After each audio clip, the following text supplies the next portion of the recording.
are from the same family with Facebook under Meta. But what we've pretty much seen is Instagram is very aesthetic, it's very inspirational, it's very vibey, especially now with the reels. That's the type of content that ideally consumers are using, are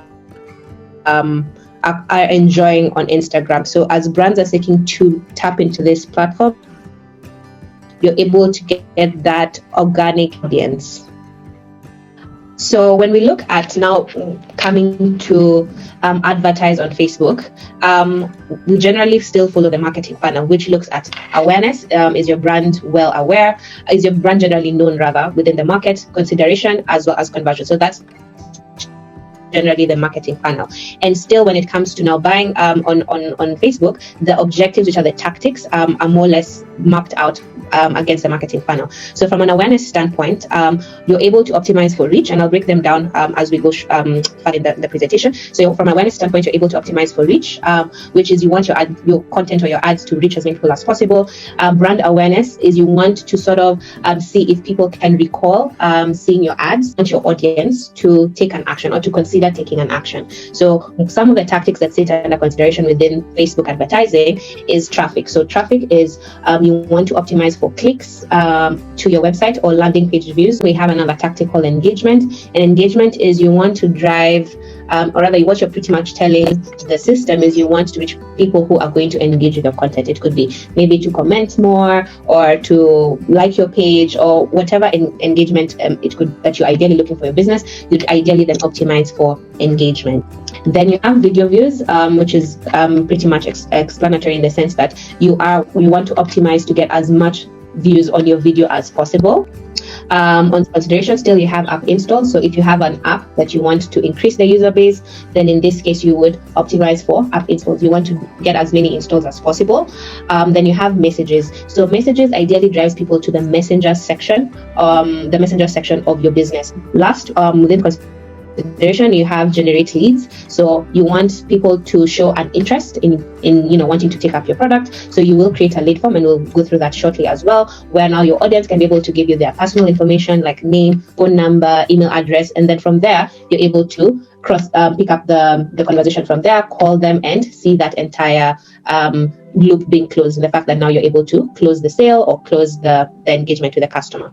Then on conversion, now conversion is very action led in terms of you want a direct result from your campaign. So the first one we have is catalog sales. This is mostly heavy on e-commerce. So if you're an e-commerce, you have an e-commerce site, what catalog sales allow you to do is generally have automated ads based on what we call a feed. So a feed is what exactly sits within the e-commerce.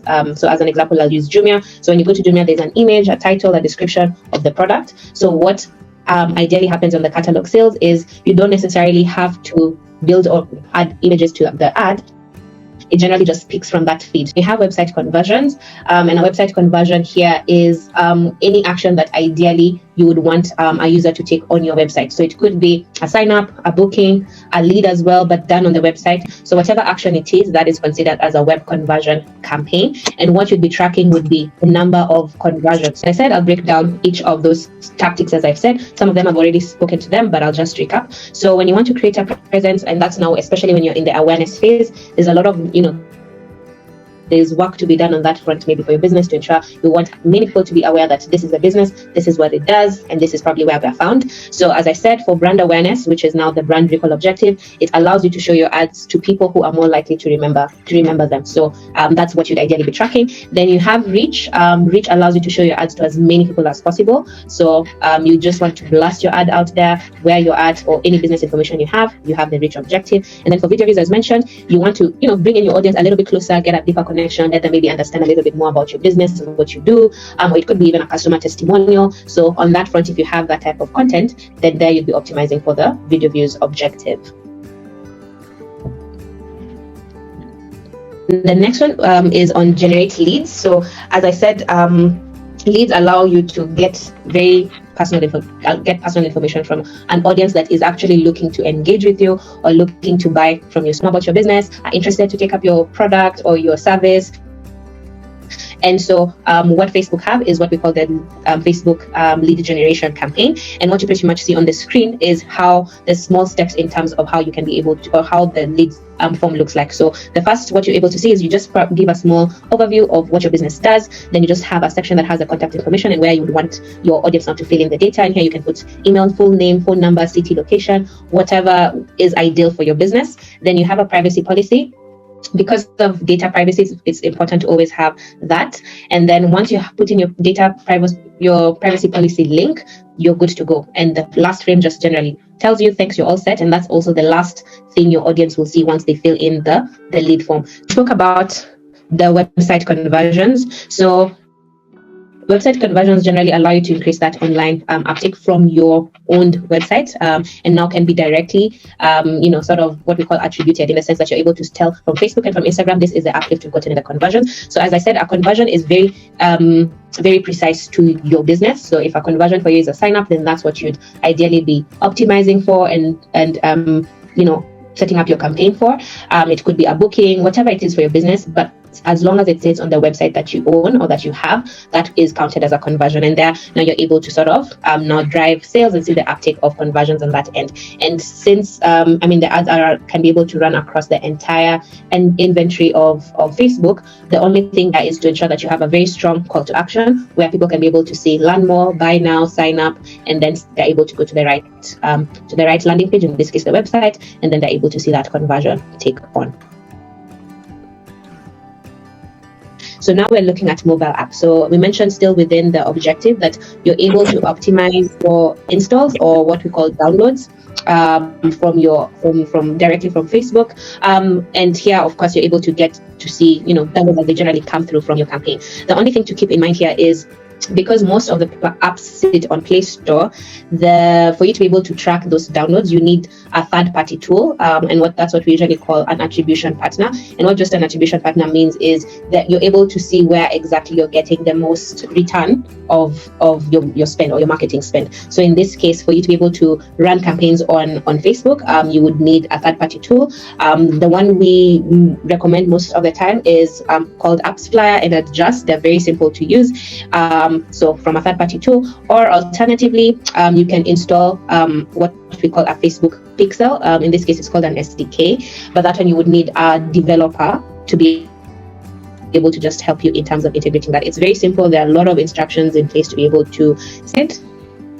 So once you've identified your objective, and that's why we've gone through that in detail, because if you pick any wrong objective, sometimes everything else that comes after might not be set up for success. So that's why it's very important to ensure that you pick the correct objective. Once you've done so, then now you move into targeting. So as I earlier said, Facebook, over and above the reach that it gives us, and we've seen from the data, it also gives us a lot of room when it comes to targeting and building out a bespoke or a very precise target audience. So these are the elements or the levers that are in place for you to be able to build that audience correctly and up to what is suitable for your business. So the first one we have is what we call custom audiences. Custom audiences generally mean your first party data, and first party data means any data that you have. So as an example, as a business, you've probably sold a couple of items. You have this people's name, phone number, email address. That's first party data that you already have, and because that's already data that you own, you're able to actually put that data into Facebook and target or probably retarget this audience that you have.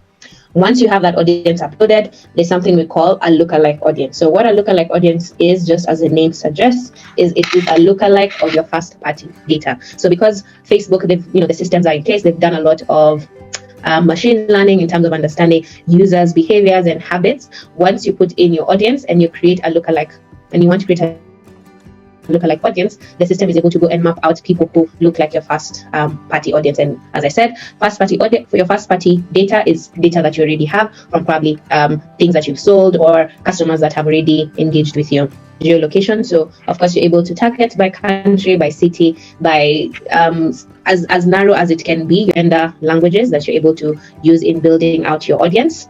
The other aspect you have is around behaviors. Again, because of all the all the work that Facebook has done to ensure that you are reaching the correct audience is the behavior. So it's very easy for them to be able to see what type of device someone is using. Are they regular shoppers? Are they are they in the mind space of, could be buying a new phone, whatever behavior it is, you're able to actually target on that. Then you have interests, activities, pages they've liked, as well as a lever that you can be able to use in terms of creating a target audience. So if you've engaged, let's say, with maybe you're engaging with a lot of tech content, that already forms part of your interests within your user, and so you're able to reach them on that front. Then demographics, this looks at education. So if you just want to target maybe university students, you can be able to just target people who either have a university degree or a diploma or whatever type of targeting ideally that would be working best for your audience. You're able to put that in place. Lastly, we have connections. So connections is you're looking at targeting 3 buckets of people. One could be people who are connected to your page or your app, so people who've liked your page. 2, you're targeting maybe friends of people who've liked your page. So maybe you have 100 people who've liked your page. You are able to target friends of this 100 and try and sort of maybe recruit them. So once you've identified your objective, you've been able to build out your target audience. The other now thing to keep in mind is, all right, so what exactly is this target audience going to be seeing from your business? And what Facebook have done is they've tried to come up with a variety of different creative formats that ideally can help people discover your brand and can also help your business reach these people. So the first creative that we have is what we call a collection ad. So a collection ad is mostly maybe from an e-commerce standpoint. So you're able to combine, you're able to pretty much have your products in one ad format. It could be handbags, as what you can be able to see there, handbags and different colors of handbags, and from there it's linked probably to maybe a Facebook shop that you have, and then you're able to just run that as one ad. So it's a collection of ads, just as it pretty much looks on the screen. Then you have video. So right now we've been moving heavy.